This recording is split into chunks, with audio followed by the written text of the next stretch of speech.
Hello नमस्कार साथियों, आप सभी का स्वागत करते हैं ज्ञानकुल परिवार के एक और नई क्लास में। जितने भी स्टूडेंट्स बिहार या फिर भारत के किसी भी यूनिवर्सिटी से ग्रेजुएशन थर्ड सेमेस्टर में हैं, जिसका एग्जाम 2025 में होने वाला है और आपने मेजर पेपर, माइनर पेपर या फिर एमडीसी पेपर, इस तीनों में से किसी भी पेपर में हिस्ट्री सब्जेक्ट को रखा है, तो आप सभी बच्चों के लिए आज का ये सेशन काफी ज्यादा इंपॉर्टेंट है। क्योंकि बच्चे आज के इस क्लास में हम लोग हिस्ट्री का मॉडल प्रैक्टिस सेट 2 डिस्कस करेंगे। देखिए, मॉडल प्रैक्टिस सेट 1 में जिस प्रकार से हम लोगों ने क्लास को देखा था, जैसे कि आप लोगों को मैंने 10 मोस्ट बीवीआई ऑब्जेक्टिव क्वेश्चन काफी सारे इंपॉर्टेंट फैक्ट्स के साथ करवाया था, ठीक उसी प्रकार से आज के इस क्लास में हम लोग 10 most BVI objective questions important facts के साथ देखने वाले हैं। इसके साथ साथ देखिए तो सब्जेक्टिव क्वेश्चंस में मैंने आपको 4 शॉर्ट टाइप क्वेश्चंस पिछले क्लास में कराया था और आज भी मैं आपको 4 शॉर्ट टाइप क्वेश्चंस कराने वाला हूं और एक लॉन्ग टाइप क्वेश्चंस आज के इस क्लास में आपको देखने को मिलेगा। तो बस आप लोगों को शिद्दत से क्लास शुरू से लेकर एंड तक देखना है, ताकि सभी चीजें आपको अच्छे तरीके से समझ में आ सके और पेपर में जब यहां से क्वेश्चंस बनेगा तो आप उसको इजीली हल कर सकोगे। तो आइए हम लोग सेशन को कंटिन्यू करते हैं। एक बार आप लोगों ने सेशन को बच्चे शेयर नहीं किया है तो अपने सभी दोस्तों को जरूर शेयर कर देना, ताकि सारे बच्चे सेशन को ज्वाइन कर सके, क्योंकि आप लोगों की एग्जामिनेशन जो है ये स्टार्ट होने वाली है। सेशन को लाइक नहीं किया बच्चे तो लाइक कर लीजिएगा और चैनल पर आप भी नए हैं तो इसी तरह के क्लास के लिए सब्सक्राइब करके नोटिफिकेशन बेल को जरूर ऑन करिएगा। आइए हम लोग बारी बारी से क्वेश्चंस को देखते हैं। तो देखिए 10 क्वेश्चंस हम लोग कर चुके थे पहले मॉडल प्रैक्टिस सेट में। अभी हम लोग देखेंगे 11 नंबर ऑब्जेक्टिव क्वेश्चंस। तो 11 नंबर क्वेश्चंस कहता है कि सिंधु घाटी सभ्यता का कौन सा शहर जो है यह बाढ़ के द्वारा 7 बार से अधिक बर्बाद हुआ था। मतलब सिंधु घाटी सभ्यता के अंतर्गत आपको बहुत सारे शहर मैंने बताया था, जैसे कि आपका हड़प्पा हो जाता है, मोहनजोदारो हो जाता है, इसके बाद आप देखोगे चहुद्रो है, इस तरह से कई सारे आपको शहर के बारे में बताया था। तो उस शहर में से बच्चे कौन सा ऐसा शहर है जो कि 7 बार से अधिक बार जो है यह बाढ़ के कारण बर्बाद हुआ था। जैसे कि ऑप्शन क्या क्या है, हड़प्पा है, मोहनजोदारो है, रोपड़ है, इसके बाद जो है आपका कालीबंगा है। तो यहां पर इसका राइट आंसर क्या हो जाएगा बच्चे, आपका मोहनजोदारो हो जाएगा। ठीक है, अब देखिए यहां से काफी सारे क्वेश्चन बनेंगे। जैसे कि अगर हम मोहनजोदारो की बात करते हैं तो आपसे इसका शाब्दिक अर्थ पेपर में पूछा जा सकता है, जो कि काफी इंपॉर्टेंट क्वेश्चन है और कई बार पेपर में आया है कि मोहनजोदारो का शाब्दिक अर्थ क्या होता है। तो आप कहोगे गुरुजी मोहनजोदारो का जो शाब्दिक अर्थ होता है वह होता है मृतकों का टीला। क्या होता है प्यारे बच्चे, मृतकों का टीला होता है। इसके बाद देखिए अगर मैं बात करता हूं सिंधु घाटी सभ्यता की, आप लोग हेडलाइन बनाइएगा सिंधु घाटी सभ्यता, और जितनी चीजें मैं नोट करा रहा हूं इन सभी चीजों को जरूर नोट करके और याद कर लेना। ठीक है, हेडिंग बनाइए सिंधु घाटी सभ्यता और देखिए लिखते जाइएगा जो मैं बातें आपको अभी बताने वाला हूं। सिंधु घाटी सभ्यताओं की बात करते हैं प्यारे बच्चे, तो सबसे पहले यहां पर क्वेश्चन पूछा जा सकता है कि सिंधु घाटी सभ्यता की जो खोज होती है यह कब होती है। तो सिंधु घाटी सभ्यता की खोज हालांकि आप कहोगे तो सर 1920 के दशक में होता है। कब होता है, 1920 के दशक में। और अगर आपसे ईस्वी पूछा जाए तो आप कहोगे सर 1924 ईस्वी में क्या होता है, तो सिंधु घाटी सभ्यता की खोज होती है। अब यहां से एक और सवाल बन सकता है, सर इसको खोजा किसने। ठीक है, सिंधु घाटी सभ्यता की खोज किसके द्वारा किया गया, तो खोजकर्ता का नाम नोट कीजिएगा प्यारे बच्चे। सबसे पहले तो याद रखिएगा जॉन मार्शल। क्या याद रखोगे, जॉन मार्शल साहब थे। इसके साथ साथ और भी कई सारे व्यक्ति थे, जैसे कि आपका हरग्रेव्स हो जाता है। क्या हो जाता है प्यारे बच्चे, हरग्रेव्स थे। एक और व्यक्ति थे जिसका नाम क्या था, तो अंसर्ट मैके। ये 3 व्यक्तियों के द्वारा क्या किया गया था, तो आपके सिंधु घाटी सभ्यता की खोज करी गई थी। समझ गए।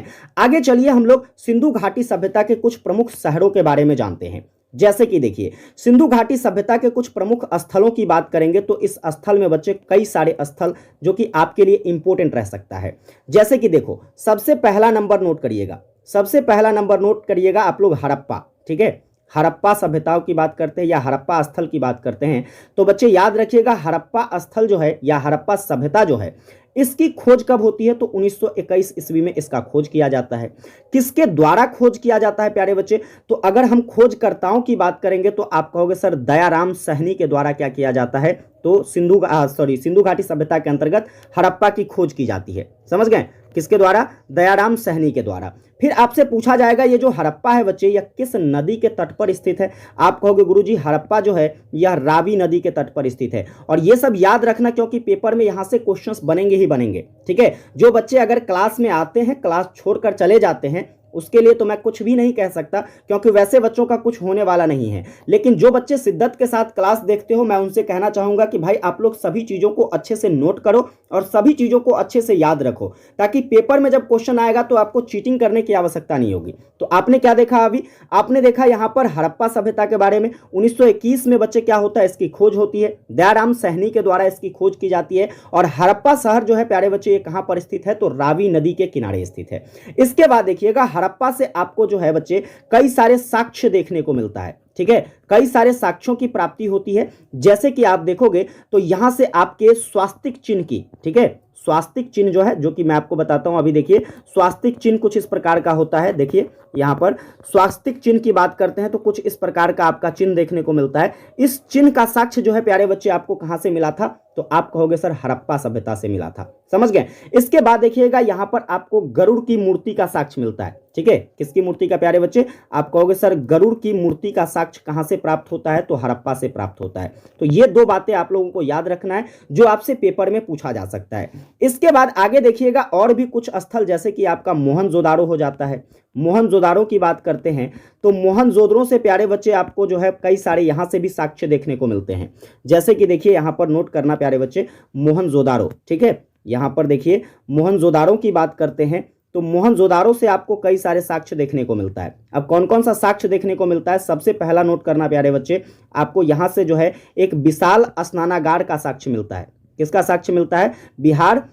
एक विशाल स्नानागार का साक्ष्य मिलता है, ठीक है। इसके बाद देखोगे तो आपको यहाँ पर विशाल अन्नागार का साक्ष्य मिलता है। ये सब याद रखना, क्योंकि ये सब आपसे पूछा जा सकता है। इसके बाद देखिए, आपसे यहाँ पर क्वेश्चन पूछेगा, बताइए कि मोहनजोदारो की खोज कब होती है प्यारे बच्चे? तो मोहनजोदारो की खोज 1922 ईस्वी में होता है। किसके द्वारा इसे खोजा जाता है? आप कहोगे सर इसको जो है राखल दास बनर्जी के द्वारा खोजा जाता है। किसके द्वारा? राखल दास बनर्जी साहब के द्वारा क्या किया जाता है? तो मोहनजोदारो की खोज करी जाती है। आगे देखोगे तो यहां से क्वेश्चन बन सकता है, जैसे आपका मोहनजोदारो जो है यह किस नदी घाटी पर स्थित है? तो आप कहोगे गुरुजी यह सिंधु नदी घाटी के दक्षिण में स्थित है। कहां पर स्थित है? सिंधु नदी घाटी के दक्षिण में स्थित है। चलिए आगे देखेंगे, और भी यहां से कई सारे सवाल बनेंगे। जैसे कि बच्चे यहां पर देखो, और भी शहर आपका हो जाता है, जैसे क्या कहते हैं, तो सुतका गेंडोर हो जाता है, ठीक है, सुतका गेंडोर हो जाता है। तो सुतका गेंडोर की बात करते हैं, ये भी एक शहर है आपके सिंधु घाटी सभ्यता की, जिसकी खोज बते कब होती है? तो 1929 ईस्वी में होता है। किसके द्वारा इसे खोजा जाता है? तो आप कहोगे सर ऑरेल एस्टीन के द्वारा। किसके द्वारा? ऑरेल एस्टीन के द्वारा जो है इसकी खोज करी जाती है। इसके बाद देखोगे यह किस नदी घाटी पर स्थित है बच्चे? तो आप कहोगे गुरुजी यह दास्त नदी घाटी पर स्थित है। किस नदी घाटी पर? दास्त नदी घाटी पर। चलिए आगे देखेंगे, यहां से और भी कई सारे शहर, जैसे कि आपका चहुंदरो हो जाता है। क्या हो जाता है बच्चे? चहुंदरो, ठीक है। चहुंदरो की बात करते हैं तो बच्चे यह चहुंदरो जो है यह कब खोजा जाता है? तो आप कहोगे सर 1931 में खोजा जाता है। किसके द्वारा खोजा जाता है? तो आप कहोगे सर मजूमदार के द्वारा। किसके द्वारा? एजे मजूमदार के द्वारा जो है बच्चे क्या किया जाता है? इसकी खोज करी जाती है। फिर देखिए यहां से पूछा जा सकता है चहुंदरो किस नदी घाटी पर स्थित है? तो आप कहोगे गुरुजी यह आपके जो है सिंधु नदी घाटी पर स्थित हो जाता है। समझ गए? ये सारे फैक्ट आपको याद रखने हैं। चलिए आगे बढ़ेंगे, आगे और इसके शहरों के बारे में, जैसे हम लोग रोपर शहर की बात कर लेते हैं। रोपर शहर की बात करेंगे बच्चे तो इसका खोज जो है 1953 ईस्वी में किया जाता है। समझे? और किसके द्वारा किया जाता है? तो वाई.डी. शर्मा के द्वारा किया जाता है। किसके द्वारा प्यारे बच्चे? वाई.डी. शर्मा के द्वारा इसकी खोज करी जाती है। और आपका जो है यह आपका रोपर शहर कहाँ हो जाता है? तो सतलज नदी के तट पर हो जाता है। किस नदी के तट पर? सतलज नदी के तट पर। आगे चलिए यहाँ पर कालीबंगा की बात कर लेते हैं, जो कि आपसे काफ़ी ज़्यादा इंपॉर्टेंट क्वेश्चंस रहेगा पेपर में। कालीबंगा की बात करेंगे प्यारे बच्चे तो कालीबंगा की खोज भी 1953 में ही होता है। और देखिए इसको किसके द्वारा खोजा जाता है? तो आप कहोगे गुरुजी अमलानंद के द्वारा खोजा जाता है। किसके द्वारा? अमलानंद के द्वारा इसकी खोज करी जाती है। फिर देखिएगा यहाँ पर अगर मैं आपसे पूछूं कालीबंगा का शाब्दिक अर्थ क्या होता है प्यारे बच्चे, है ना, ये आपसे पूछा जा सकता है। जैसे मैंने अभी आपको बताया था मोहनजोदड़ो का शाब्दिक अर्थ क्या होता है? मृतकों का टीला होता है। तो वैसे ही आपके जो है कालीबंगा का शाब्दिक अर्थ क्या होता है? तो कालीबंगा का जो शाब्दिक अर्थ होता है प्यारे बच्चे यह होता है काली चूड़ियां। क्या होती है? काली चूड़ियां। आगे देखना, यहां से एक इंपॉर्टेंट क्वेश्चन बनता है, जैसे कि आपसे पूछेगा बताइए कालीबंगा से किसका साक्ष्य मिलता है? तो कालीबंगा से प्यारे बच्चे जूते हुए खेत का साक्ष्य मिलता है। ठीक है, जूते हुए खेत का साक्ष्य आपको कहाँ से देखने को मिलता है, तो आप कहोगे गुरुजी यह हमें मिलता है कालीबंगा से। और ये क्वेश्चंस कई बार पेपर में आया है, तो आपको याद रखना है। जैसे कि पूछेगा, बताइए कि हड़प्पा सभ्यता के कौन से शहर से जुते हुए खेत का साक्ष्य मिला था, आप कहोगे कालीबंगा से मिला था। फिर चलो आगे हम लोग देख लेते हैं। तो जैसे कि आपका लोथल शहर हो जाता है। अब लोथल शहर की बात करते हैं, ये भी काफ़ी इंपॉर्टेंट है। चलिए तो आप लोग एक बार कमेंट करके बताइए तो लोथल कहाँ पर अवस्थित है, जो कि मैंने आपको पिछले क्लास में बताया था। फटाफट से आप लोग कमेंट करके बताइए, देखते हैं कितने बच्चों को याद है। आगे देखेंगे, यहाँ से क्वेश्चन बनेगा, जैसे कि लोथल जो है बच्चे, लोथल शहर इसको किसके द्वारा खोजा गया था, तो लोथल शहर जो है प्यारे बच्चे यह आर राव के द्वारा खोजा गया था। समझ गए, किसके द्वारा, आर राव के द्वारा खोजा गया। किस नदी के तट पर हो जाता है ये बच्चे, तो आपका भोगवा नदी के तट पर, जो कि कई बार पेपर में आया है। ठीक है, लोथल किस नदी के तट पर स्थित है, तो आपके भोगवा नदी के तट पर। यहां से आपको कौन कौन सा साक्ष्य मिलता है, ठीक है, कौन कौन सा साक्ष्य देखने को मिलता है प्यारे बच्चे, तो सबसे पहला बात तो याद रखोगे, आपको लोथल से धान की खेती का साक्ष्य मिलता है। किसका साक्ष्य मिलता है प्यारे बच्चे, धान की खेती का साक्ष्य मिलता है। इसके बाद आप देखोगे तो यहां से आपको घोड़े के अस्थि पंजर का साक्ष्य मिलता है। घोड़े के अस्थि पंजर का साक्ष्य आपको कहां से मिलता है, तो आप कहोगे गुरुजी यह हमें कहां से मिलता है, लोथल से। ठीक है, तो ये बातें आपको याद रखना है। एक बार अगर इसको रिकॉल करेंगे प्यारे बच्चे, देखिए यहाँ पर आपके जितने भी शहर हैं जो कि इंपॉर्टेंट आपके पेपर के लिए रहने वाला है, जैसे हड़प्पा की खोज 1921 में होता है। क्या कहते हैं, दयाराम सहनी के द्वारा खोजा जाता है इसको। रावी नदी पर आपका हड़प्पा हो जाता है। यहाँ से हमको स्वास्तिक चिन्ह का साक्ष्य मिलता है और गरुड़ की मूर्ति का साक्ष्य मिलता है। फिर आप देखोगे मोहनजोदारो की बात करते हैं तो यहाँ से आपको विशाल स्नानागार और विशाल अन्नागार का जो है साक्ष्य मिलता है। आगे देखोगे बच्चे तो यहाँ से आपको जो है मोहनजोदारो की खोज 1922 में होती है राखलदास बनर्जी के द्वारा, और यह आपके सिंधु नदी घाटी के दक्षिण में स्थित हो जाता है। फिर आप देखोगे सुतका-गेंडोर की बात करते हैं, 1929 में क्या होता है, तो इसकी खोज होती है। किसके द्वारा होता है, तो ऑरेल स्टीन के द्वारा इसकी खोज होती है, और यह आपके दास्त नदी घाटी पर स्थित हो जाता है। चहुंदरो की बात करते हैं बच्चे तो 1931 में इसकी खोज होती है। किसके द्वारा खोजा जाता है, आप कहोगे सर एजी मजुमदार के द्वारा खोजा जाता है। इसके बाद देखिए ये आपके सिंधु नदी घाटी पर हो जाता है। फिर रोपर की बात करते हैं 1953 में बच्चे क्या होता है, इसकी खोज होती है, और किसके द्वारा खोजा जाता है, वाईडी शर्मा के द्वारा सतलज नदी पर हो जाता है। ठीक है, कालीबंगा की बात करते हैं 1953 में खोजा जाता है, किसके द्वारा, अमलानंद के द्वारा। कालीबंगा का शाब्दिक अर्थ क्या होता है, काली चूड़ियां होता है, और यहां से हमको एक महत्वपूर्ण साक्ष्य जो कि जुते हुए खेत का साक्ष्य मिलता है। लोथल की बात करते हैं, भोगवा नदी पर स्थित हो जाता है। आर राव के द्वारा क्या किया जाता है, इसकी खोज करी जाती है। यहां से हमें जो साक्ष्य मिलता है धान की खेती का, और घोड़े के अस्थि पंजे का जो है यहां पर हमको साक्ष्य मिलता है। समझ गए, तो देखिए एक क्वेश्चन था और एक क्वेश्चन से मैंने आपको 10 मिनट तक का एक्सप्लेनेशन दिया है। आप समझ सकते हो कि कितने ज्यादा इंपॉर्टेंट फैक्ट रहने वाली है और कितना ज्यादा इंपॉर्टेंट आपके लिए क्लास रहने वाला है। चलो प्यारे बच्चे, यहां पर अगला क्वेश्चन देखते हैं जो कि 12 नंबर है। कहता है कि गुप्त शासकों में किसे भारत का नेपोलियन कहा गया है। बहुत ही इंपॉर्टेंट रहेगा आपके पेपर के लिए। कौन सा ऐसा गुप्त शासक था जिसको भारत के नेपोलियन के नाम से जाना जाता है, तो वह आपका कौन था बच्चे, आप कहोगे गुरुजी समुद्रगुप्त थे। कौन थे, समुद्रगुप्त को भारत का नेपोलियन कहा जाता है। इसके बाद देखिए, अगर मैं आपसे पूछूं समुद्रगुप्त का दरबारी कवि कौन था प्यारे बच्चे, है ना, दरबारी कवि पूछा जा सकता है, जो कि पूछा जाता है पेपर में। अगर आपसे यहां पर पूछा जाए समुद्रगुप्त का दरबारी कवि कौन था, तो आप कहोगे हरिसेन था। ठीक है, समुद्रगुप्त का दरबारी कवि हरिसेन हो जाता है। इसके बाद देखिए यहां पर अगर हम लोग बात करते हैं, जैसे आपका चंद्रगुप्त द्वितीय है, तो चंद्रगुप्त द्वितीय का दरबारी कवि आपसे पूछा जाए तो आप कहोगे चंद्रगुप्त द्वितीय का जो दरबारी कवि था वह था कालिदास। ठीक है, चंद्रगुप्त द्वितीय का दरबारी कवि कौन हो जाता है, कालिदास हो जाता है।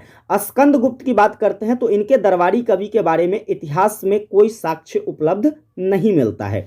वहीं पर देखिए कुमारगुप्त की बात करते हैं तो कुमारगुप्त के दरबार का जो सबसे पहला कवि था प्यारे बच्चे, प्रथम कवि, ठीक है, कुमारगुप्त में इसके शासनकाल में बच्चे बहुत सारे दरबारी कवि हुए, लेकिन जो प्रथम कवि है ये आपसे पूछा जा सकता है। तो याद रखोगे कुमारगुप्त का जो प्रथम दरबारी कवि था जिसका नाम था वत्स भट्टी। क्या नाम था प्यारे बच्चे, वत्स भट्टी। चलिए तो आगे देखेंगे हम लोग अगला सवाल क्या है। अगला नंबर सवाल प्यारे बच्चे कहता है हर्ष चरित्र किसकी रचना है।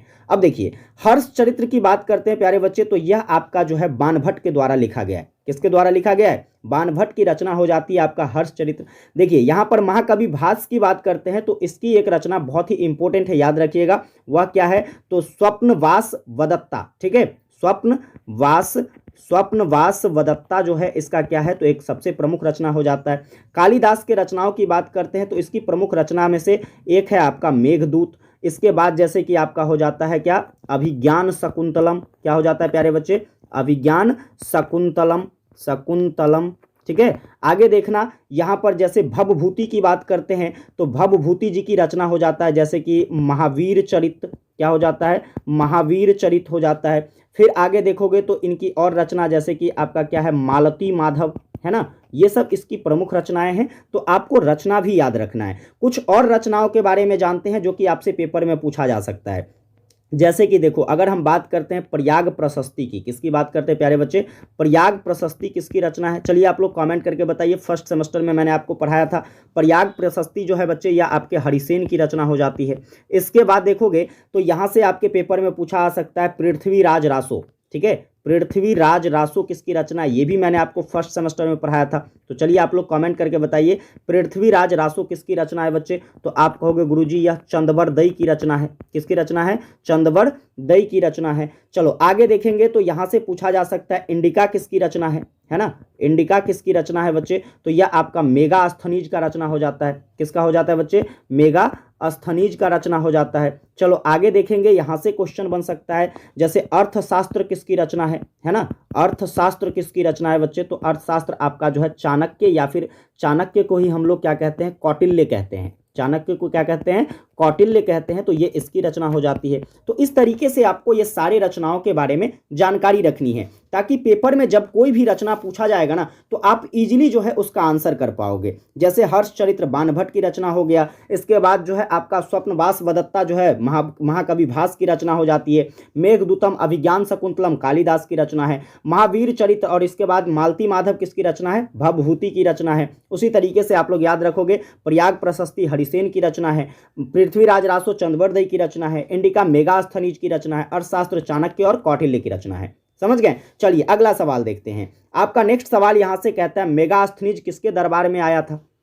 मेगास्थनीज क्या था प्यारे बच्चे, एक प्रकार से कहे तो यह आपका यात्री हो जाता है। यह किसके दरबार में आया था, समझ गए। तो देखिए मेगास्थनीज की बात करते हैं प्यारे बच्चे, तो यह आपके चंद्रगुप्त मौर्य के दरबार में आया था। किसके दरबार में आया था, चंद्रगुप्त मौर्य के दरबार में आया था। चलो आप लोग हेडलाइन बनाइएगा मेगास्थनीज। यहां पर मैं आपको काफी सारी बातें बताने वाला हूं, ठीक है। मेगास्थनीज की बात कर ले बच्चे तो मेगास्थनीज सबसे पहला तो ये आपका क्या हो जाता है, यूनानी राजदूत हो जाता है, ठीक है, जो कि यूनान के थे। ठीक है, यूनानी राजदूत। किसका राजदूत बन के आया था प्यारे बच्चे यह, तो आप कहोगे सर सेल्यूकस निकेटर का। किसका, सेल्यूकस निकेटर का ये राजदूत था और भारत आया था। समझ गए। कब भारत आया बच्चे, तो आप कहोगे यह भारत जो आया था यह 302 ईसा पूर्व में भारत आया था। और 302 ईसा पूर्व में भारत आता है, भारत में 15 वर्षों तक रहता है। ठीक है, कितने वर्षों तक रहता है, 15 वर्षों तक भारत में रहता है। यानी कि लगभग जो है 288 ईसा पूर्व तक ये भारत में रहा। यहाँ की सभी चीज़ों को देखा और देखने के बाद बच्चे उस पर जो है अपनी रचनाएं की। समझ गए ना। चलिए आगे देखेंगे। यहाँ से आपको कई सारे और भी यात्री के बारे में जानकारी रखनी है। जैसे कि आपका हो जाता है एक फाहियान। ठीक है, फाहियान की बात कर लेते हैं। तो फाहियान प्यारे बच्चे यह आपका चीनी यात्री था। ठीक है, चीन का यात्री था। फाहियान कहाँ का यात्री था, चीनी यात्री था। किसके दरबार में आया था प्यारे बच्चे, तो यह आपके चंद्रगुप्त द्वितीय के दरबार में आया था। किसके दरबार में आया था बच्चे, चंद्रगुप्त द्वितीय के शासनकाल में जो है फाहियान भारत में आता है। समझ गए। और यह जो था यह पहला ऐसा चीनी यात्री था जो कि बौद्ध धर्म के क्या थे, प्रचारक थे। समझ गए। तो आप ये कह सकते हो कि प्रथम चीनी बौद्ध यात्री, प्रथम चीनी बौद्ध यात्री कौन था बच्चे, तो आप कहोगे फाहियान था। समझ गए। तो पेपर में आपसे पूछा जाएगा कि बताइए निम्नलिखित में से कौन जो है पहला चीनी बौद्ध तीर्थ यात्री था, तो आप कहोगे फाहियान था। आगे देखेंगे और भी चीनी यात्री जैसे कि आपका ह्वेनसांग हो जाता है। कौन हो जाता है प्यारे बच्चे, ह्वेनसांग। ह्वेनसांग की बात करते हैं तो ये भी एक चीनी यात्री ही था। ये क्या था प्यारे बच्चे, ह्वेनसांग भी एक चीनी यात्री ही था। आगे देखोगे तो यहाँ से और क्वेश्चन बन सकते हैं।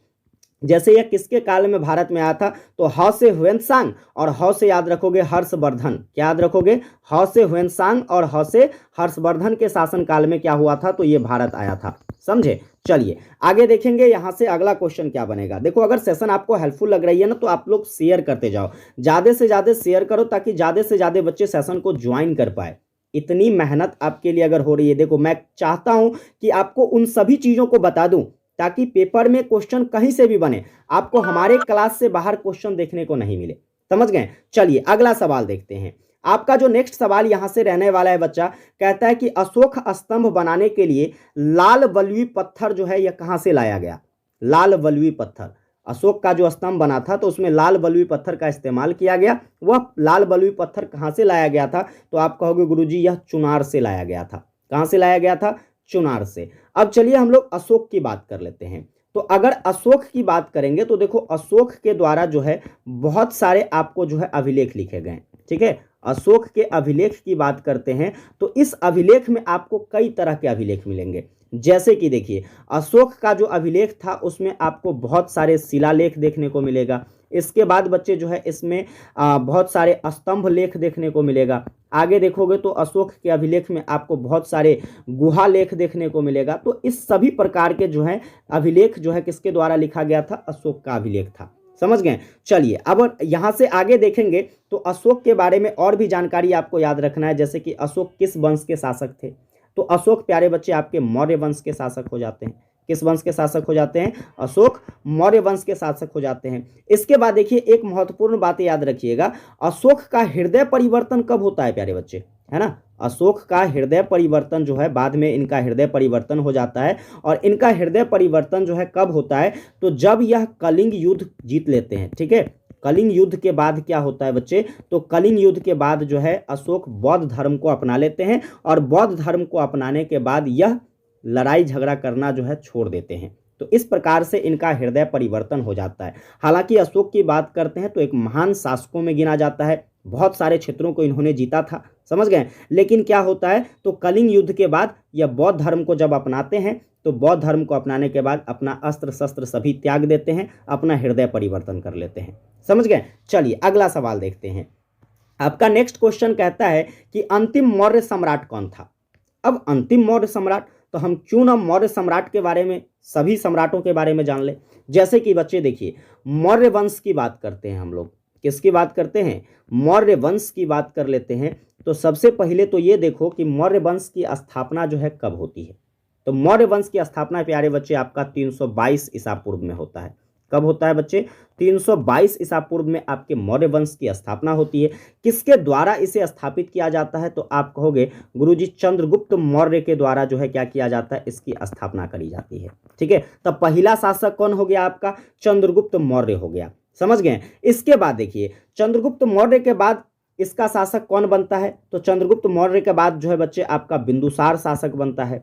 इसके बाद आगे देखोगे बिंदुसार के बाद कौन आता है, बिंदुसार के बाद आपका अशोक आता है। हैं, इसके बाद आप देखिएगा तो अशोक के बाद कौन आता है, तो दशरथ मौर्य आता है। कौन आता है बच्चे, दशरथ मौर्य आता है। फिर आप देखोगे तो इसके बाद जो है आपको कौन आता है, तो इसके बाद आपका संप्रति आता है। संप्रति के बाद कौन आता है बच्चे, तो संप्रति के बाद जो है आपका कौन आता है, सालिसुक आता है। कौन आता है बच्चे, सालिसुक आता है। सालिसुक के बाद देखोगे तो आपका देववर्मन आता है। कौन आता है बच्चे, देववर्मन। इसके बाद आप देखोगे तो यहाँ पर आपका कौन आ जाएगा, देववर्मन के बाद आ जाता है क्या कहते हैं, सतधवन मौर्य। कौन आता है, सतधवन मौर्य। ठीक है, ये इसके बाद बच्चे कौन आता है, तो इसके बाद आपका आ जाता है सबसे आखिर में बृहद्रथ आता है। कौन आता है, बृहद्रथ। तो इतने सारे शासक जो हैं आपके मौर्य वंश के रहे। मौर्य वंश का अंत कब होता है बच्चे, तो आपका 185 ईसा पूर्व में क्या होता है, तो मौर्य वंश का खात्मा हो जाता है। 322 ईसा पूर्व में इसकी स्थापना करी जाती है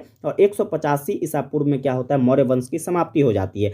जिसमें आपने देखा क्या, जो अंतिम शासक था वो कौन था, बृहद्रथ था। तो राइट आंसर यहां पर आपका क्या हो जाएगा, ऑप्शन नंबर सी। अब देखो मैंने आपको सभी शासक के बारे में क्यों बताया है, मैंने आपको सभी शासक के बारे में इसलिए बताया है कि पेपर में ऐसे पूछा जा सकता है कि निम्न में से, देखो इस तरीके से क्वेश्चन बनेगा, निम्न में से मौर्य वंश का सही क्रम क्या है। ठीक है, मौर्य शासक का सही क्रम क्या है, मौर्य वंश का या फिर मौर्य शासक का सही क्रम है। जैसे कि ऑप्शन दे देगा बच्चे, क्या ऑप्शन देखिए, जैसे मैंने दे दिया आपको बिंदुसार। ठीक है, बिंदुसार के बाद मैंने दे दिया आपका अशोक, अशोक के बाद दे दिया मैंने बृहद्रथ। ठीक है, बृहद्रथ। इसके बाद देखिए यहां पर जैसे कि मैंने दे दिया चंद्रगुप्त मौर्य, चंद्रगुप्त मौर्य। फिर मैंने दे दिया यहां पर क्या, फिर मैंने दे दिया बिंदुसार। इसके बाद मैंने दे दिया आपका क्या, तो इसके बाद दे दिया मैंने आपको अशोक। ठीक है, तो अब बताइए आप लोग कमेंट करके फटाफट से इसका आंसर बताइएगा कि मौर्य शासक का जो यहाँ पर इस दोनों में सही क्रम कौन सा है, जल्दी से बताइए। जैसे मैंने आपको यहाँ पर क्रम वाइज बताया, इसके अकॉर्डिंग आपको इसका आंसर कमेंट करना है। चलिए बच्चे, हम लोग अगला सवाल देखते हैं। आपका जो नेक्स्ट सवाल रहने वाला है बच्चे, कहता है गुप्त साम्राज्य का संस्थापक कौन था। अब गुप्त साम्राज्य, ठीक है, गुप्त साम्राज्य के बारे में मैं आपको पूरा जो जितना भी चिट्ठा है मैं सबको बता देता हूं आपको। जैसे देखिए, आइए हेडलाइन बनाइएगा आप लोग गुप्त साम्राज्य, और गुप्त साम्राज्य हेडलाइन बनाने के बाद सबसे पहले लिखो कि गुप्त साम्राज्य जो है यह कब से कब तक चला। तो आपका जो है यह कब से कब तक चलता है बच्चे, तो शुरुआत होता है इसका 240 ईसा पूर्व में, ठीक है, और ख़त्म कब होता है तो आपका ईसा पूर्व नहीं, ईस्वी में 240 ईस्वी में इसकी शुरुआत होती है, और याद रखिएगा 540 ईस्वी तक जो है यह आपका गुप्त साम्राज्य चलता है, जिसमें 240 ईस्वी में बच्चे क्या होता है तो इसकी स्थापना किसके द्वारा किया जाता है, तो जो इसके संस्थापक थे जिसका नाम था श्रीगुप्त। क्या नाम था प्यारे बच्चे, श्रीगुप्त के द्वारा क्या किया जाता है, गुप्त वंश की स्थापना करी जाती है। तो जब आपसे पूछा जाएगा कि गुप्त साम्राज्य के संस्थापक कौन थे, तो आपका यहां पर देखिए क्वेश्चन का राइट आंसर क्या हो जाएगा, ऑप्शन नंबर डी हो जाएगा। समझ गए। चलिए आगे देखेंगे, यहां पर और भी कई सारे क्वेश्चन बन सकते हैं। जैसे कि अगर मैं बात करूं सबसे शक्तिशाली शासक कौन था भाई गुप्त वंश का, ठीक है, सबसे शक्तिशाली शासक कौन था, तो आप क्या कहोगे, तो सबसे शक्तिशाली शासक आपके गुप्त वंश का हो जाता है चंद्रगुप्त प्रथम।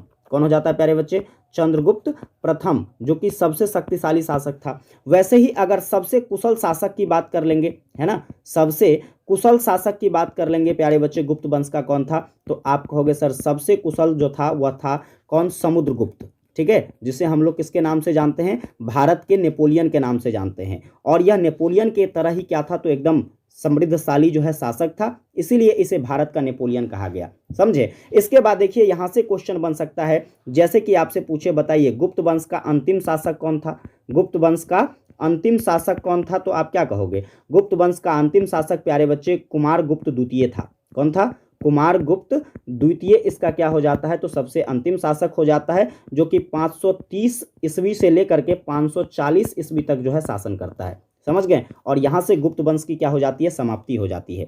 आगे बढ़ेंगे, अगला सवाल देखिएगा। आपका नेक्स्ट नंबर क्वेश्चन यहां पर कहता है कि कुषाण वंश के संस्थापक कौन थे। अब कुषाण वंश की बात हो रही है, तो चलिए हम लोग कुषाण वंश के बारे में भी सारा कुछ जो है काफी डिटेल में पढ़ लेते हैं। कुषाण वंश की बात करते हैं। सबसे पहले देखो इसकी स्थापना कब होती है ना, कुषाण वंश की स्थापना आप कहोगे गुरुजी 78 ईस्वी में क्या होता है, तो कुषाण वंश की स्थापना होती है। ठीक है। इसके बाद चलिए यहाँ पर अगर आपसे पूछा जाए इसके संस्थापक कौन थे, तो इसके संस्थापक थे कुजुल कड़फिसस। कौन थे प्यारे बच्चे, कुजुल कड़फिसस के द्वारा क्या किया जाता है, कुषाण वंश की स्थापना करी जाती है।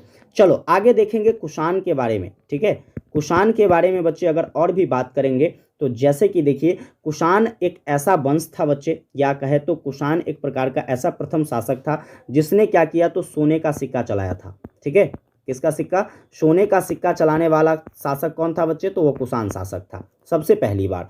आगे चलिए यहाँ से अगर आपसे पूछ लिया जाए बताइए कुषाण जो था यह किसके उपासक माने जाते हैं, तो कुषाण जो है प्यारे बच्चे यह आपके सूर्य के उपासक माने जाते हैं। किसके उपासक माने जाते हैं, कुषाण सूर्य के उपासक माने जाते हैं। आगे बढ़िए, सवाल नंबर नेक्स्ट देखिएगा। तो नेक्स्ट नंबर सवाल कहता है राजराजेश्वर मंदिर का निर्माण किसने करवाया।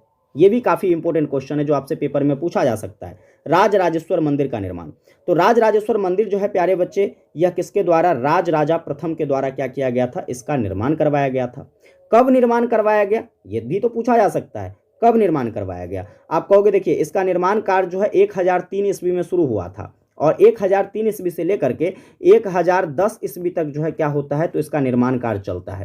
तो इतने बीच में जो है आपके राजराजेश्वर मंदिर का निर्माण होता है। समझ गए। इसके बाद चलिए यहाँ पर बात करेंगे जैसे राजराजा प्रथम की, तो राजराजा प्रथम जो था प्यारे बच्चे यह किस वंश के शासक थे, तो आप कहोगे चोल वंश के शासक थे।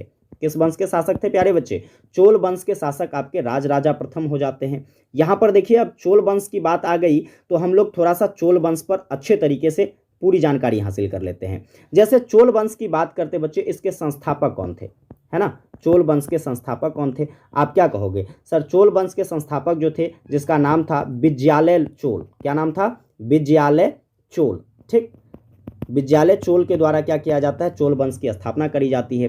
फिर आगे देखिए यहाँ पर राजराजेश्वर मंदिर के बारे में बात कर ले, तो राजराजेश्वर मंदिर प्यारे बच्चे किसको समर्पित है, ठीक है, किसको समर्पित है, ये भी क्वेश्चन पूछेगा। तो राज राजेश्वर प्यारे बच्चे आपके जो है सूर्य देवता को समर्पित है।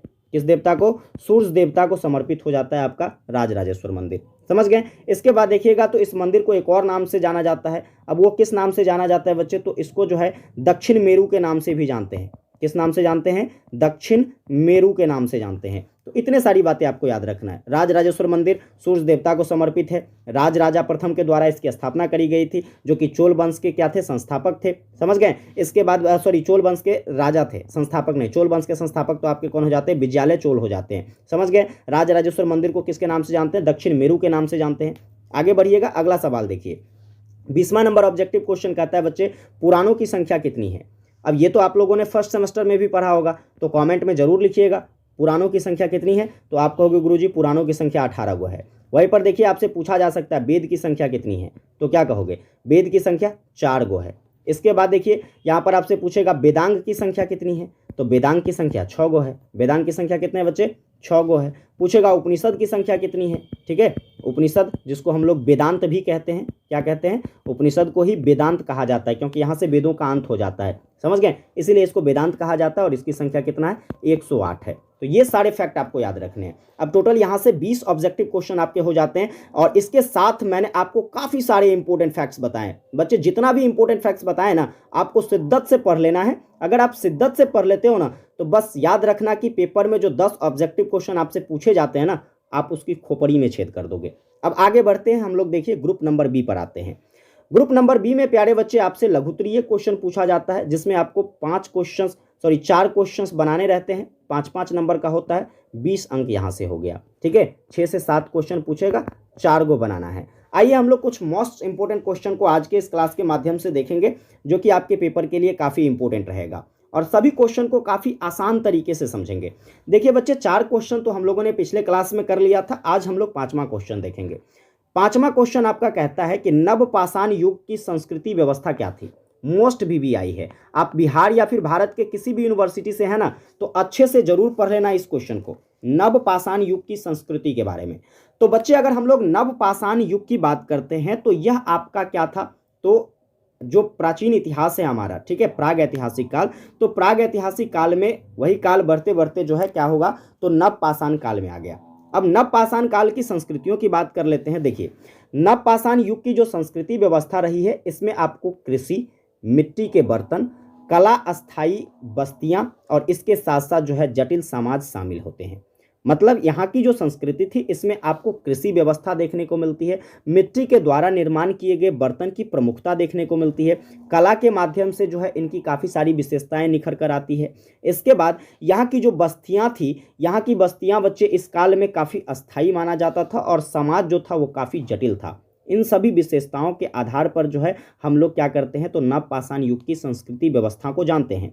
नवपाषाण युग को हम लोग नवपाषाण क्रांति के नाम से भी जानते हैं। और इसके अगर सांस्कृतिक विशेषताओं की बात करते हैं, तो देखिए सांस्कृतिक विशेषता में सबसे पहले जो है आप लोग याद रखोगे कि इस युग के लोग जो है पत्थर और लकड़ी के औजार बनाते थे। जैसे आपका प्राग ऐतिहासिक काल है, तो प्राग ऐतिहासिक काल में आप लोगों ने देखा था कि वहाँ पर जो है जितनी भी चीज़ें इस्तेमाल करते थे लोग, सभी के सभी जो है पत्थर के इस्तेमाल करते थे। इसीलिए उस काल को हम लोग पाषाण काल के नाम से जानते हैं। लेकिन यहाँ पर जो नवपाषाण काल है या नवपाषाण युग है बच्चे, इस युग में धीरे धीरे सभी चीज़ें डेवलप होती गई। और डेवलप होने के साथ साथ जो है क्या होता है? तो जो लोग थे नवपाषाण काल में, वह पत्थर का औजार इस्तेमाल करता था और उसके साथ साथ जो है लकड़ी के औजार का भी इस्तेमाल किया करते थे। इसके बाद इस काल के लोग जो है बच्चे मिट्टी के बर्तन बनाया करते थे, कृषि कार्य किया करते थे, क्योंकि प्राचीन समय में बच्चे जो भी आपकी आर्थिक व्यवस्थाएं थी, आर्थिक व्यवस्था का मूल आधार जो माना जाता था वो कृषि को माना जाता था। समझ गए? कृषि कार्य करते थे, उन्हीं से जो है उनका व्यापार वाणिज्य चलता था। तो इसीलिए जो है इस युग के लोग क्या करते थे? तो कृषि कार्य में अपनी महत्वपूर्ण भूमिका निभाते थे। इसके साथ साथ देखोगे जो यहाँ पर इस युग में लोग बसे हुए थे, वो कहाँ पर बसते थे? तो गाँव में बसते थे। हालांकि सभी काल में इस तरह की स्थितियां देखने को मिली है। हम लोग भी कहाँ रहते हैं? एक गांव में रहते हैं, एक शहर में रहते हैं। तो यहाँ जिस काल की बात कर रहे हैं हम लोग, नवपाषाण काल की, नवपाषाण काल में जो लोग बसते थे वो कहाँ पर बसते थे? गाँव में बसते थे। और इस युग के लोग जो हैं यह कला बनाते थे। कला बनाने का मतलब ये है कि यहाँ पर जो कलाकृतियाँ थी प्यारे बच्चे, यह कलाकृति काफ़ी ज़्यादा विकसित था। और हम लोगों को जो इस सभी काल के बारे में साक्ष्य देखने को मिलता है, ये सारे साक्ष्य हम लोग इन्हीं कलाकृतियों के माध्यम से जान पाते हैं, क्योंकि उस समय लेखने की शैली जो थी वह विकसित नहीं हुआ था। लेखन शैली कब विकसित हुआ? 3200 ईसा पूर्व में जो है आपके मोहनजोदाड़ो की सभ्यता जब विकसित होती है तो वहां पर लेखन शैली विकसित होता है। तो इस समय जब लेखन शैली नहीं था तो कोई भी ऐतिहासिक घटनाओं को लिखा नहीं जा सकता था। तो ऐसे में हम लोगों को इसकी जानकारी कैसे मिलेगी? तो जानकारी जो है इसी कलाकृतियों के माध्यम से मिल पाता था, जो कि एक पुरातात्विक साक्ष्य के रूप में हमें अभी मिलता है। और उस पुरातात्विक साक्ष्य के आधार पर हम लोग इस काल के बारे में जानकारी हासिल कर पाते हैं कि इस काल में लोग कैसे रहते थे, क्या करते थे, इनकी राजनीतिक या फिर सामाजिक या फिर आर्थिक या फिर धार्मिक स्थिति कैसी थी। समझ गए ना? ये सब हमको इन्हीं चीज़ों से मिलने को मिलता है। चलिए आगे देखेंगे प्यारे बच्चे। तो यहाँ पर इस काल की और भी सांस्कृतिक विशेषताएं हैं, जैसे कि इस काल के लोग जो है अनुष्ठान और नियम बनाते थे। अनुष्ठान और नियम कहने का मतलब ये है कि इसके अंतर्गत जो है आपको धार्मिकता भी देखने को मिलती थी। समझ गए? किस प्रकार से जो है धर्म के प्रति अपनी आस्था होनी चाहिए, या फिर हम जो समाज में रहते हैं, जहाँ पर जीवन यापन करते हैं, वहाँ पर रहने के लिए या फिर उसकी विधि व्यवस्थाओं के लिए क्या नियम है, उनके क्या अनुष्ठान है, इन सभी चीज़ों का जो है प्रतिपादन इन लोगों के द्वारा किया जाता था। इसके बाद आप देखोगे तो इस काल में आपको काफ़ी जटिल समाज देखने को मिलता था। जटिल समाज कहने का ये तात्पर्य हमारा कि समाज जो है एक तरीके से परिपूर्ण रूप से विकसित था। समझ गए? और वहीं पर आप देखोगे यहाँ पर इस काल में जो है आपको स्तरीकृत समाज बनाते हुए देखने को मिलता था। स्तरीकृत समाज कहने का मतलब ये है कि समाज में बच्चे जो है काफ़ी सारे स्तर होते थे, उच्च वर्ग, निम्न वर्ग, ठीक है। इस तरह से जो है अलग अलग सामाजिक स्तर आपको नवपाषाण युग में देखने को मिलता था। समझ गए? तो ये सारी इनकी सांस्कृतिक विशेषताएं रही थी। अतः इस आधार पर कहा जा सकता है कि इस काल में या इस युग में रहने वाले लोग जो थे, ठीक है, या रहने के स्थान के साथ साथ भोजन प्राप्त करने के तरीके में भी बदलाव देखा गया था। जो प्राचीन समय थी, इससे पहले का जो काल था, उस काल के तुलना में बच्चे जो है नवपाषाण काल में लोगों के रहने का स्थान और इसके बाद जो है लोगों के भोजन प्राप्त करने के जो तौर तरीके थे उसमें काफ़ी ज़्यादा बदलाव हुआ था। जैसे देखिए, तो हम लोग अगर प्रागैतिहासिक काल की बात करते हैं तो लोग वहाँ पर जो है पत्थरों के घर में रहा करते थे, पत्थरों से जो है अपना शिकार किया करते थे भोजन करने के लिए। समझ गए ना? लेकिन उन सभी चीज़ों में बच्चे यहाँ पर जो है नवपाषाण काल में परिवर्तन होता हुआ दिखाई दिया। और परिवर्तन होने के साथ साथ ये स्पष्ट हुआ कि लोगों के रहने के स्थान में परिवर्तन हुआ। लोग यहाँ पर लकड़ियों का भी इस्तेमाल करना शुरू कर दिया, तो लोग लकड़ियों से भी घर उर बना करके वहाँ पर अपना रहते थे, अपना एक बस्ती बसा रखे थे। समझ गए? बस्ती बसाने के साथ साथ एक जटिल समाज का निर्माण कर चुके थे। तो इस तरीके से परिवर्तन आया था। भोजन प्राप्त करने के अलग अलग तरीके विकसित हो गए थे, कृषि करना शुरू कर दिया था। इनसे जो है मानव समाज और संस्कृति पर जो है काफ़ी ज़्यादा गहरा प्रभाव देखने को मिलता है। मतलब जो आपका नवपाषाण काल है बच्चे, इससे क्या होता है, तो नवपाषाण काल से जो है मानव की संस्कृति पर क्या होता है और मानव की समाज पर क्या होता है, तो एक गहरा प्रभाव देखने को मिलता है। तो ये आपकी क्या रही, नवपाषाण युग की सांस्कृतिक व्यवस्था रही। जब आपसे पेपर में ये शॉर्ट टाइप क्वेश्चन में पूछा जाएगा तो मैं उम्मीद करूंगा कि आप लोग इजीली जो है, जिस तरीके से मैंने पॉइंट दर पॉइंट चीज़ों को लिखा है, आप लोग भी पेपर में हूबहू जरूर लिख लीजिएगा। आपको क्या करना है, इसका एक शॉर्ट नोट्स अपना बनाना है। अपना नोट्स तो आप लोग जरूर बनाइए ताकि पेपर तक उसको आप अच्छे से रिवाइज कर पाओगे। हालांकि यहाँ पर अब आपको यहाँ पर क्या है, तो नोट्स की आवश्यकता नहीं होनी चाहिए। वैसे मैं पीडीएफ डाल दूंगा टेलीग्राम पर, वहाँ से आप लोग डाउनलोड कर सकते हैं। समझे? चलिए आगे बढ़ेंगे, अगला सवाल देखेंगे। अगला सवाल जो कि मोस्ट वीवीआई सवाल है बच्चे, अशोक का धम्म क्या था? बहुत ही मोस्ट इंपॉर्टेंट है। चाहे आप किसी भी यूनिवर्सिटी के बच्चे हों, जितना क्वेश्चंस मैं करा रहा हूं ना, बस शिद्दत से तुम पढ़ लो, पेपर में यही छपेंगे, 100% गारंटी है। आगे देखिए, अशोक के धम्म की बात करते हैं तो देखो अशोक का धम्म क्या था। अशोक के धम्म की बात करते हैं तो देखिए, प्राचीन भारत में मौर्य राजवंश के सम्राट अशोक के द्वारा जो है प्रचारित नैतिक और नैतिक आचार संहिताओं को संदर्भित करना, यही एक अशोक का क्या था, धम्म था। इसमें देखिए क्या होता है, तो अशोक एक बहुत ही समृद्धशाली शासक था, बहुत ही जो है एक प्रकार से कहे तो ऐसा शासक था जिन्होंने बहुत सारे समाजों को या बहुत सारे क्षेत्रों को अपने अंदर जीत के रखा था। मतलब इतने बड़े शासक थे। इतने बड़े शासक होने के साथ क्या होता है, तो जब आखिर में यह कलिंग युद्ध करते हैं बच्चे, तो कलिंग युद्ध के बाद जो है इसका हृदय परिवर्तन हो जाता है। अब हृदय परिवर्तन होने के बाद जो है इसके द्वारा क्या की जाती है, तो अशोक के अपने धम्म की स्थापना करी जाती है।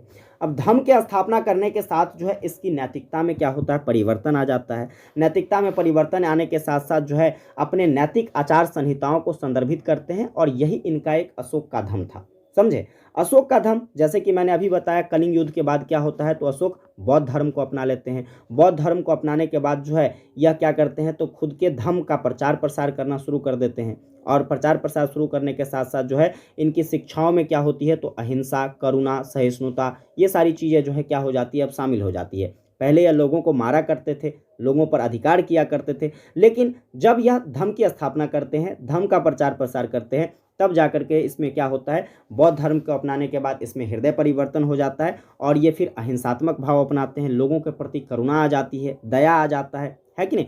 और ये सोचने लगते हैं कि सभी प्राणी को जो है इस सृष्टि में जीने का क्या है, तो एक प्रकार से समान अधिकार है, सभी को सम्मान की दृष्टि से देखना शुरू कर देते हैं। अशोक का जो धर्म था प्यारे बच्चे, यह सामाजिक कल्याण की कहे तो सामाजिक कल्याण की भी वकालत करती थी, जिसमें आपको अस्पतालों, सड़कों या फिर विश्राम गृहों का निर्माण, इसके साथ साथ जेल के अंदर जितनी भी कैदियां होते थे उन सभी कैदियों को या फिर उन सभी नौकरों को क्या किया जाता था, तो एक उचित व्यवहार प्रस्तुत किया जाता था। मतलब सीधा कह सकते हो आप कि अशोक के धर्म के अंतर्गत सभी के साथ जो है समानता का व्यवहार किया जाता था, सभी को एक प्रकार से सम्मान की दृष्टि से देखा जाता था। चाहे वो अस्पताल हो, सड़क हो, विश्राम गृह का निर्माण करना हो, ये सारी चीज़ें तो वो करते ही करते थे। साथ में जो कैदी थे या फिर जो नौकर थे, उनके साथ नौकरों जैसा व्यवहार नहीं होता था, उनके साथ कैदियों जैसा व्यवहार नहीं करते थे। वे हमेशा सभी को जो है क्या करते थे बच्चे, तो समान व्यवहार से प्रस्तुत आते थे। समझ गए। चलिए आगे देखेंगे तो इसके संबंध में इतिहासकारों की आपको कई सारी मान्यताएं देखने को मिलेगी। मतलब स्वाभाविक सी बात है कि जिसका एक प्रमाणिक साक्ष्य उपलब्ध नहीं हो तो इतिहासकार के बीच में क्या होगा, काफ़ी सारे जो है मतभेद देखने को मिलते ही मिलते हैं। परंतु अशोक के द्वारा जो है अपने दूसरे और सातवें स्तंभ लेख में इसकी व्याख्या की गई है। मतलब अशोक ने अपने जो है दूसरे और सातवें अभिलेख में क्या किया है, तो इस चीज़ों की व्याख्या की है अपने धर्म के बारे में कि आखिर धर्म जो है हमारा क्या था। ठीक है, तो देखिए अशोक के धर्म की बात करते हैं तो इसमें बताया गया है यह धर्म साधुता है। धर्म साधुता कहने का मतलब क्या है, तो धर्म हमारा जो है साधुओं की प्रवृत्ति वाला होना चाहिए। इसमें जो है अच्छे कर्मों की प्रधानता दी गई थी।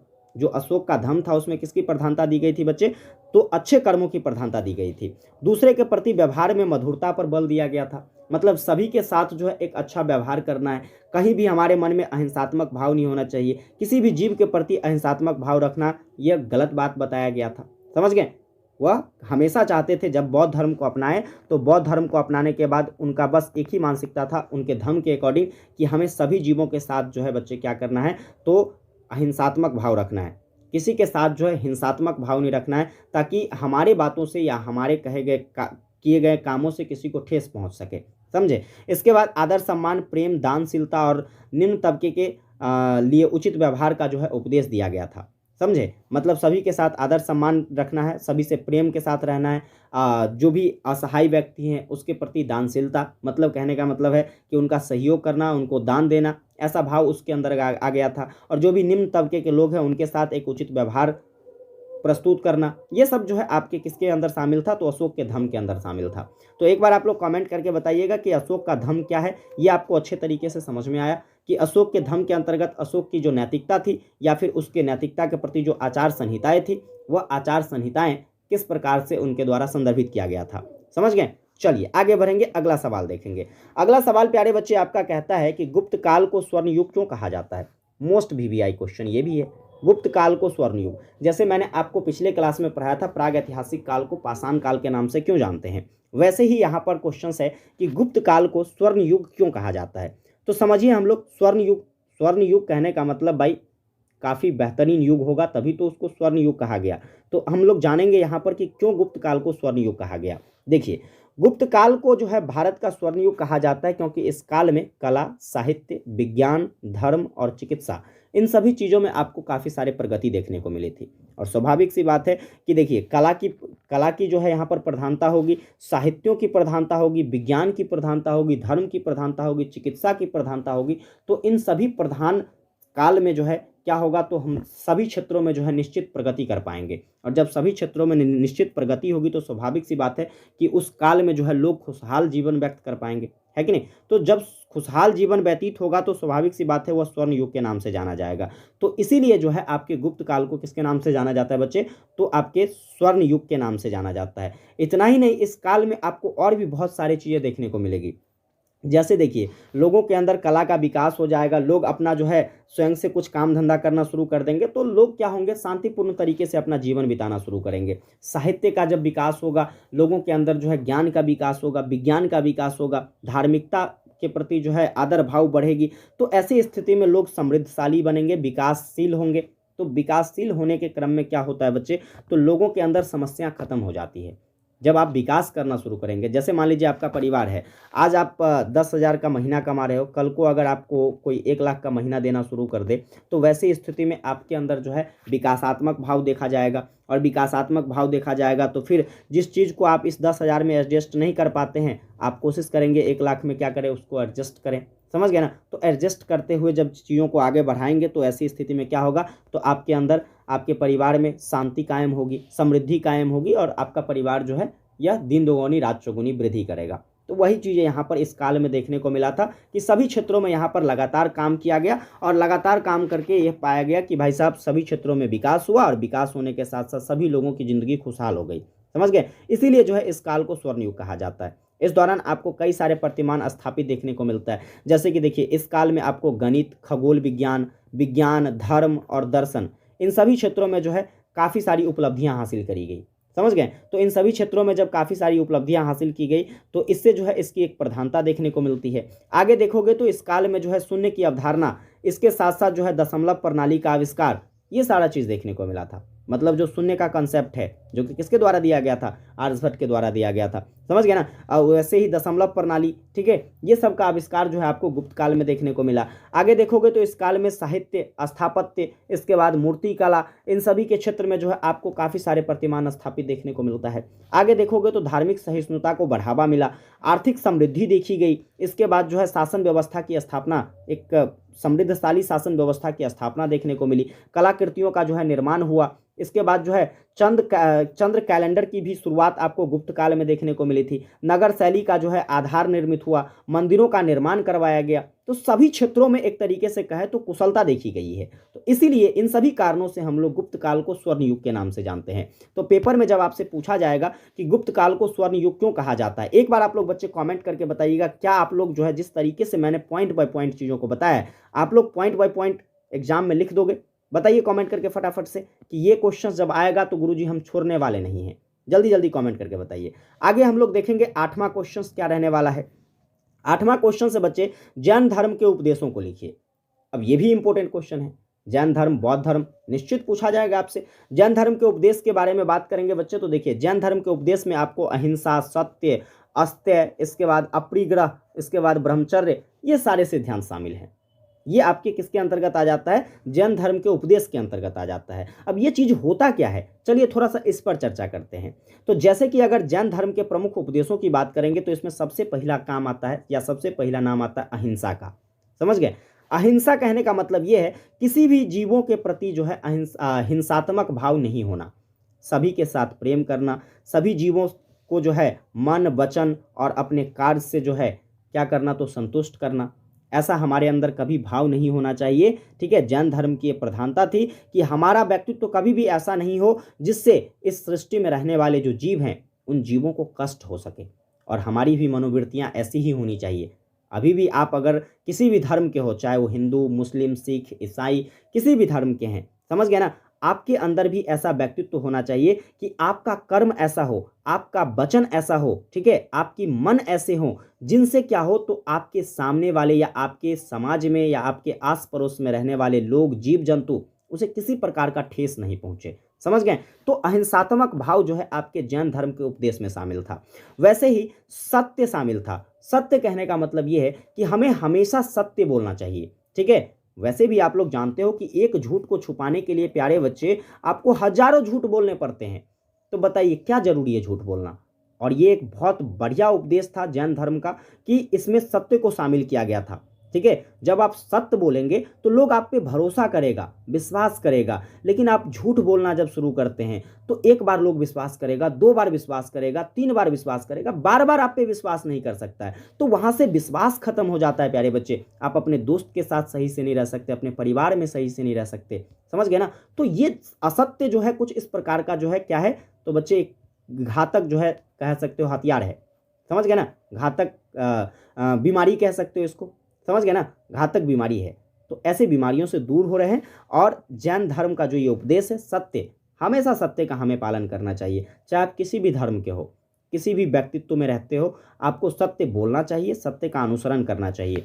अस्त्य की बात करते हैं तो देखिए, अस्त्य कहने का मतलब है कि कोई भी वस्तु, जैसे होता है ना कि रास्ते चल रहे हैं, हम रास्ते चल रहे हैं, किसी का सामान देखें, मन करता है वहाँ से थोड़ा सा उठा ले, चोरी कर ले, ऐसा भाव नहीं होना चाहिए हमारे अंदर। ऐसे भाव से क्या होता है बच्चे, तो हमारी एक गलत छवि सामने आती है। मान लीजिए उस समय आप पकड़े गए, तो वैसी स्थिति में क्या होगा, वैसी स्थिति में आपका नाम खराब हो जाएगा, आपको लोग चोर कहना शुरू कर देंगे, आपको लोग जो है अलग अलग तरीके से संबोधित करना शुरू कर देंगे, समझ गया ना। तो यहाँ पर जो आपके जैन धर्म का उपदेश है, इसमें अस्त्य को शामिल करते हुए ये बताया गया है कि बिना दी हुई वस्तु को ग्रहण नहीं करना चाहिए हमें। जब तक आपको कोई भी चीज़ें दी नहीं जाती है, तब तक आप किसी दूसरे की वस्तुओं को ना ग्रहण करें। अगर आपका है तो आप ले सकते हो, लेकिन अगर आपका नहीं है तो आपका उस पर कोई अधिकार नहीं है, आप नहीं ले सकते उस चीज़ को, समझ गए। आप कहोगे कि गुरुजी, हम अगर रास्ता में जा रहे हैं, अगर मान लीजिए 100 रुपया का नोट गिरा है, तो क्या हम नहीं उठाएं? नहीं उठाना चाहिए। अब अगर उठा भी लेते हो ना, तो इस 100 रुपये के नोट को क्या करो, तो किसी ऐसे काम में लगा दो, ठीक है, जहाँ से जन कल्याण हो, लोगों का कल्याण हो, ऐसे जगह पर लगा दीजिए, ठीक है। तो आपके दिमाग में ये भी बात आ रहा होगा, गुरुजी आप ऐसा करते हैं? तो मैं बिल्कुल ऐसा करता हूँ प्यारे बच्चे। मैंने आज तक कभी भी अपने मन के अंदर प्रलोभन नहीं रखा है। प्रलोभन क्या नहीं रखा है कि मैं कभी ये नहीं सोचता कि दूसरे की वस्तु हमारी हो जाए। जो हमारा है हम उसमें खुश हैं, और हर व्यक्ति को ऐसा रहना चाहिए। कोशिश करनी चाहिए कि हम वो चीज़ों को पाएं। जब आप कोशिश करेंगे तो आपको मिलेगा, और मिलेगा तो फिर वहाँ पर एक नई खुशी आपको देखने को मिलेगी। किसी दूसरे की चीज़ों को अगर आप ले लेते हो ना, तो वहाँ पर पल भर की आपको खुशी ज़रूर होगी, लेकिन हमेशा आप उससे खुश नहीं रह सकते हैं। तो इसलिए जैन धर्म का ये भी उपदेश जो है काफ़ी सराहनीय है। चलिए आगे उपदेशों की बात करते हैं, तो इसमें जो है अपरिग्रह को शामिल किया गया है। अब अपरिग्रह की बात करते हैं तो किसी भी चीज़ पर जो है कब्जा ना करना, और उस पर जो है लालच नहीं करना, समझ गए। यही बातें हैं कि भाई आप दूसरे की चीज़ों पर कब्जा नहीं करें। दूसरे की चीज़ों पर कब्जा कर लेते हो, ये गलत चीज़ें हैं। वो उसका है, उसका उस पर अधिकार है, समझ गए। इसके बाद दूसरे के सामान के प्रति हमारे अंदर कभी भी लालच नहीं होनी चाहिए। ब्रह्मचर्य की बात करते हैं तो ब्रह्मचर्य प्यारे बच्चे, मन वचन और काम से जो है मैथुन कर्म का हमें त्याग कर देना चाहिए। ये आपके क्या है, तो जैन धर्म के क्या हो जाते हैं, तो आपके उपदेश हो जाते हैं। हालांकि चलो ब्रह्मचर्य का जो है पालन करना हर व्यक्ति के बस की बात नहीं होती है, या हर व्यक्ति नहीं करे। अगर हर व्यक्ति ब्रह्मचर्य का पालन करना शुरू कर देगा तो भैया सृष्टि ये खत्म हो जाएगा, समझ गए। क्या हो जाएगा, सृष्टि खत्म हो जाएगा एक दिन। क्योंकि जब तक यहाँ पर लोग एक दूसरे के संपर्क में नहीं रहेंगे, शादी ब्याह नहीं करेगा, तो शादी ब्याह नहीं करेगा बच्चे, तो फिर तो हो गया, काम खत्म है। तब तो नई पीढ़ी आएगी ही नहीं, और नई पीढ़ी नहीं आएगी तो फिर तो सृष्टि खत्म हो जाएगा कि नहीं हो जाएगा। तो यहाँ पर चलो ब्रह्मचर्य, जो अपने आप को उसके प्रति समर्पित करते हैं, उसके लिए ब्रह्मचर्य का पालन करना सही है। आगे देखिए, अनेकतावाद की बात करते हैं। अनेकातवाद की बात करेंगे तो इसमें बताया गया है कि यह धारणा है कि कोई भी इकाई एक बार में अस्थायी होती है, लेकिन परिवर्तन से भी गुजरती है। मतलब जैसे कोई भी काम होता है, तो जैसे मान लीजिए हम लोग अभी पढ़ रहे हैं, तो हमारा जो लक्ष्य है वो क्या है, सफलता है, ठीक है। हमें एक नौकरी प्राप्त करना या फिर एक अच्छा इंसान बनना, हमारा लक्ष्य यही हो सकता है। तो हमारा लक्ष्य जो है क्या है, अस्थायी है, समझ गए। लेकिन आप इस लक्ष्य को प्राप्त करने के लिए काफ़ी सारे परिवर्तन के दौर से गुजरते हैं, काफ़ी सारी समस्याएं आपके जीवन में आती है, काफ़ी सारे उतार चढ़ाव देखने को मिलते हैं। तो यही आपको जो है अनेकातवाद के अंतर्गत देखने को मिलता है। फिर यहाँ पर आपको स्यादवाद देखने को मिलता है। स्यादवाद कहने का मतलब है कि हमारा जीवन जो है बच्चे क्या है, सीमित और सापेक्ष है। आपको जो कुछ भी करना है ना, आपके सीमित जीवन जो भी बनाए गए हैं उसी जीवन काल में करना है, और यह सापेक्ष है। आपका जो भी जीवन है यह क्या है बच्चे, सापेक्ष है। ये सभी को पता है, समझें। आप किस तरीके से क्या करोगे ये सारी सृष्टि जानता है, समझ गए। तो हमारा जीवन बच्चे क्या है, तो एक प्रकार से सीमित है, सापेक्ष है।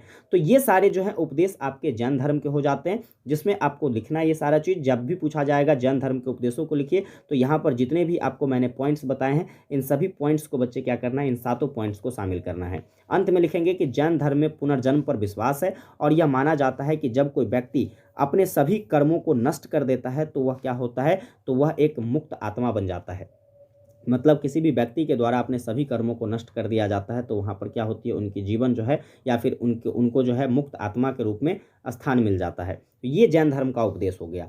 चलिए, तो इस तरीके से पेपर में जब भी क्वेश्चन पूछा जाएगा, जो भी क्वेश्चंस मैंने आपको आज कराए हैं, 8 क्वेश्चंस हो गए। आप यहाँ से पेपर में आपको 4 क्वेश्चन बनाना रहता है। इस तरीके से 5 सेट आएगा, टोटल 20 आपके मॉडल प्रैक्टिस सेट में क्या हो जाएंगे, शॉर्ट टाइप क्वेश्चन हो जाएंगे। 4 क्वेश्चन का आपके पेपर में फंसना फिक्स है, चाहे आप किसी भी यूनिवर्सिटी के बच्चे हो, चाहे वो आपका मेजर पेपर हो, माइनर पेपर हो, एमडीसी पेपर हो। समझ गए। चलिए आगे बढ़ते हैं। अगला नंबर सवाल यहाँ से हम लोग देखेंगे। अगला जो है बच्चे आपका क्या आ जाता है, यहाँ पर देखना group number C. Group number C में आपसे जो है लॉन्ग टाइप क्वेश्चन पूछा जाता है। 3 क्वेश्चन बनाना रहता है, 5 क्वेश्चन आता है, 10 नंबरिया क्वेश्चन है। इसमें एक क्वेश्चन मैं करा रखा है, अगर आप लोगों ने नहीं देखा है डिस्क्रिप्शन में आपको प्लेलिस्ट का लिंक मिल जाएगा बच्चे, वहाँ से क्लास जरूर देखना। अब आगे आइए, यहाँ से देखेंगे हम लोग जो आज की क्लास में क्वेश्चन करने वाले हैं। क्वेश्चन क्या है, दूसरा क्वेश्चन कहता है प्यारे बच्चे, सिंधु घाटी सभ्यता के पतन के कारण पर प्रकाश डालिए। मोस्ट वीवीआई क्वेश्चन ये भी रहने वाला है। सिंधु घाटी सभ्यता किस प्रकार से पतन हुआ, तो चलिए हम लोग सिंधु घाटी सभ्यता के पतन के बारे में जानते हैं। सिंधु घाटी सभ्यता के पतन के बारे में जाने इससे पहले थोड़ा सा हम लोग सिंधु घाटी सभ्यता पर चर्चा कर लेते हैं कि आखिर सिंधु घाटी सभ्यता क्या है, इसकी शुरुआत कैसे होती है, कब से कब तक यह सभ्यता रहती है।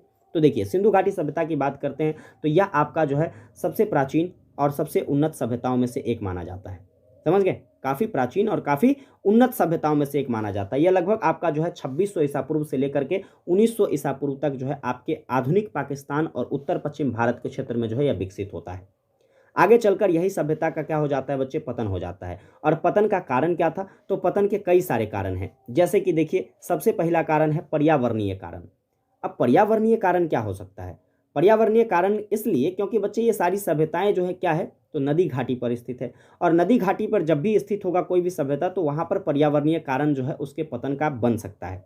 जैसे देखिए, सिंधु घाटी सभ्यता जो है यह सिंधु नदी के उपजाऊ क्षेत्र में फली फूली है।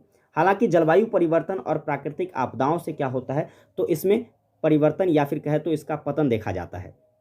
कहोगे कैसे, तो देखिए, जैसे कि सिंधु नदी घाटी या फिर कहे तो सिंधु नदी घाटी की बात कर ले तो वहाँ पर आपका सरस्वती नदी है। सरस्वती नदी के सूखने से क्या होता है, तो यहाँ पर आपको जल संसाधन का अभाव देखने को मिलता है। और जैसे ही जल संसाधन का अभाव होगा तो उनकी जो कृषि कार्य थी, वो कृषि कार्य क्या होगा बच्चे, प्रभावित हो जाएगा, क्योंकि जल के बिना तो कृषि कार्य संभव ही नहीं है। और जब जल यहाँ पर अभाव देखने को मिला तो कृषि कार्य प्रभावित हुई। कृषि कार्य जैसे ही प्रभावित हुआ तो वहाँ पर अर्थव्यवस्थाएं कमजोर हो गई। समझ गए ना। तो ये धीरे धीरे क्या होता है, तो इस कारण से इस सभ्यता का पतन हो जाता है। इसके अलावे भी और कई सारे कारण हैं, जैसे सिंधु नदी के मार्ग में परिवर्तन होने से क्या होता है, तो मोहनजोदड़ो जैसे शहरों का क्या होता है, पतन होता है। समझ गए। जैसे ही यहाँ पर सिंधु नदी का मार्ग परिवर्तित हुआ तो मोहनजोदड़ो जैसे शहर का पतन हो गया। इसी तरह से भूकंप और बाढ़ की जो है बुनियादी ढांचों को नुकसान पहुंचाने के साथ साथ व्यापार नेटवर्क भी बाधित हो गया, क्योंकि नदी घाटी सभ्यताएं थी, नदी पर विकसित था, तो वहाँ पर इस तरह की जो समस्याएं हैं, भूकंप जैसी, बाढ़ जैसी समस्याएं, ये सब देखी जा सकती थी।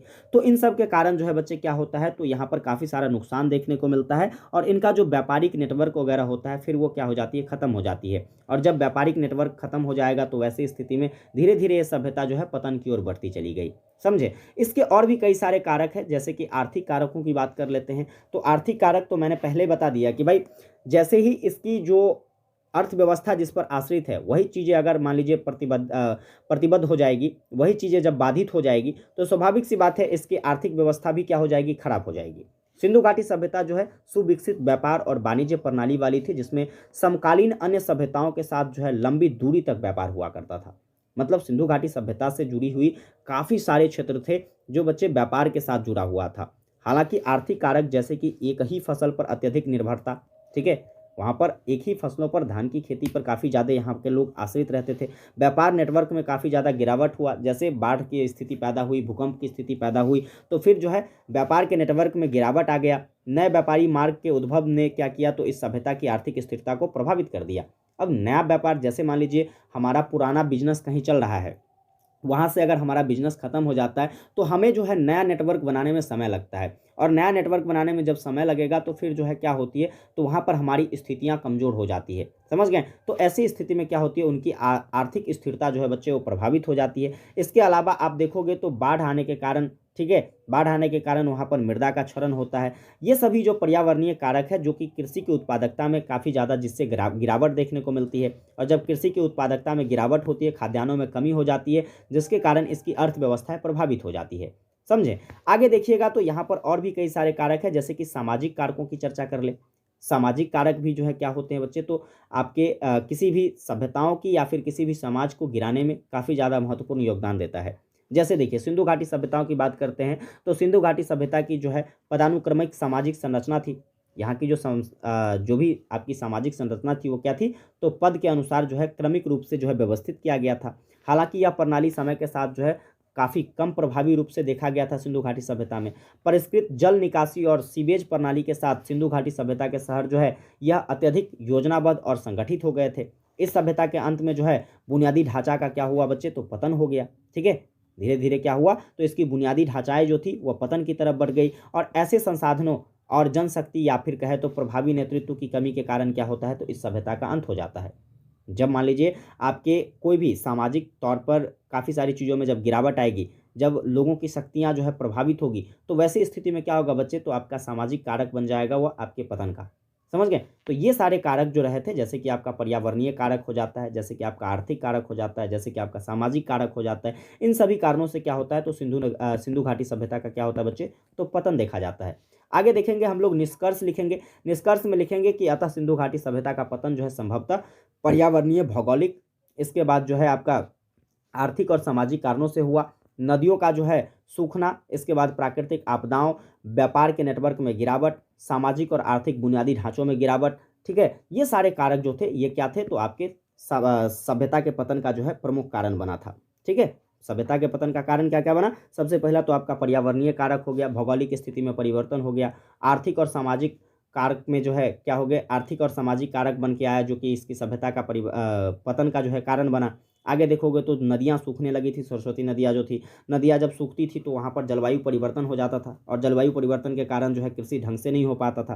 समझ गए। प्राकृतिक आपदाएं जैसे कि भूकंप जैसी आपदाएं आती थी, व्यापार जिसके कारण व्यापार के नेटवर्क में काफ़ी ज़्यादा गिरावट देखा गया, सामाजिक और आर्थिक बुनियादी ढांचे में काफ़ी सारे गिरावट हो गए। तो इन सभी कारणों से बच्चे क्या होता है, तो आपके सिंधु घाटी सभ्यता का पतन हो जाता है। तो पेपर में जब भी क्वेश्चन पूछा जाएगा कि सिंधु घाटी सभ्यता के पतन का कारण क्या है, तो एक बार कमेंट करके बताइएगा प्यारे बच्चे, आप लोग लिख लीजिएगा कि नहीं, सिंधु घाटी सभ्यता का पतन का क्या कारण है। तो चलिए इस तरह से जो है जो भी क्वेश्चंस आज के इस क्लास में करने थे मैंने आपको कंप्लीटली करा दिया है। एक बार आप लोग बच्चे कमेंट करके बताइएगा कि जितना भी आज के इस क्लास में मैंने आपको ऑब्जेक्टिव क्वेश्चन कराया था, ठीक है, और साथ में जितना भी यहाँ पर शॉर्ट टाइप और लॉन्ग टाइप क्वेश्चंस मैंने पढ़ाए हैं, क्या आप लोगों को ये सारे क्वेश्चन अच्छे से समझ में आया। ठीक है, हालांकि देखिए मैं जानता हूं कि आप लोगों को लाइव क्लासेस चाहिए होगी, तो लाइव क्लास के लिए प्यारे बच्चे क्या होता है, तो हमारे पास सेटअप का थोड़ा सा अभाव है। समझ गए। सेटअप जैसे ही लग जाती है मैं आपके लिए लाइव क्लासेस भी लेकर आऊँगा। और वैसे मुझे भी पता है कि मुझे भी मजाक बहुत कम आता है, उस तरीके से मैं आपको अपनी जो है 100% नहीं दे पाता हूँ जितना मैं आपको लाइव क्लासेस में दे पाऊँगा। इस बात से तो मैं भी आश्वस्त हूँ, समझ गए। लेकिन क्या कर सकता हूँ, सुविधाओं का अभाव होने के कारण मैं आपके बीच लाइव नहीं आ पाता हूँ। लाइव में पढ़ाने का कुछ और ही मज़ा होता है, लेकिन फिर भी मैं कोशिश करता हूँ कि मैं आपको अपना 100% दूँ। और यहाँ पर जितनी भी चीज़ें मैं आपको प्रोवाइड कराता हूँ बच्चे, आपने फर्स्ट सेमेस्टर, सेकेंड सेमेस्टर, सभी सेमेस्टर में देखा होगा कि क्वेश्चंस 100% टैली करते हैं। तो आपको शिद्दत से जितना चीज़ मैं बता रहा हूँ, थोड़ी सी असुविधाओं के कारण खेद है हमें, लेकिन इसके बावजूद भी बच्चे जितना चीज़ मैं आपको पढ़ा रहा हूँ, आपको क्या करना है, शिद्दत से इन सभी चीज़ों को पढ़ना है। अगर आप इन सभी चीज़ों को अच्छे से पढ़ लेते हो तो 100% आपके रिजल्ट यहाँ से जो है बेहतर रहेंगे, इसकी कोई दोहराई नहीं है, कोई यहाँ पर संदेह व्यक्त नहीं हो सकती है। विशेष अगर क्लास आपको हेल्पफुल लगती है तो यूनिवर्सिटी के सभी बच्चों तक जरूर शेयर कीजिए, ताकि सारे बच्चे बिल्कुल निःशुल्क जो है अपनी बेहतरीन तैयारी कर सके। सेशन को लाइक नहीं किया है तो लाइक कीजिएगा, कमेंट करके जरूर बताइएगा क्लास आपको कैसी लगी। विशेष आप लोगों से मुलाकात करेंगे नेक्स्ट सेशन में, तब तक के लिए जय हिंद।